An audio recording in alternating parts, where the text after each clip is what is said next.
খবর 24 সাথে আপনাকে স্বাগত। নতুন নতুন খবর জানার জন্য আমাদের চ্যানেলে চোখ রাখুন।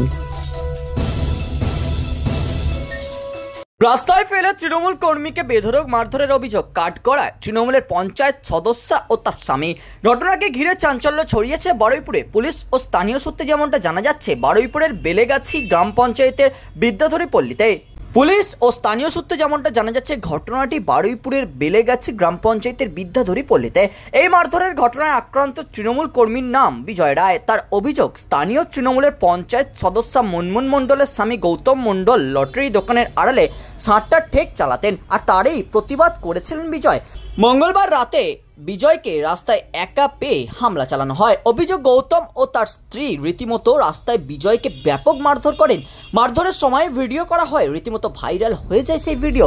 যদিও অভিযুক্তের দাবি, বিজয় তার মায়ের দোকানে 60 টাকা বাকি রেখেছিলেন, আর সেই টাকা চাওয়ায় বিজয় মুনমুন মণ্ডলের মাকে মারধর করেন। সেই মারধর করার ঘটনাটি জানতে পেরেই বিজয়কে রাস্তায় তারা ফেলে ধরে মারেন। তখনই বচসা থেকে ধস্তাধস্তি জড়িয়ে পড়ে তারা। যদিও এই ঘটনার পর বিজয় ও তার লোকজন গৌতম মণ্ডলের লটারি দোকানটি ভেঙে রাস্তার পাশে নয়নজলিতে ফেলে দেন বলেও পাল্টা অভিযোগ। যদিও এই ঘটনায় এখনো কাউকে গ্রেপ্তার বা আটক করেনি পুলিশ, তবে বেলেগাছি গ্রাম পঞ্চায়েতের তৃণমূল চেয়ারম্যান সাইফুদ্দিন মোল্লা জানিয়েছে বিষয়টি প্রশাসন দেখবে কি হয়েছে আর কি না হয়েছে। ব্যুরো রিপোর্ট, খবর 24/7।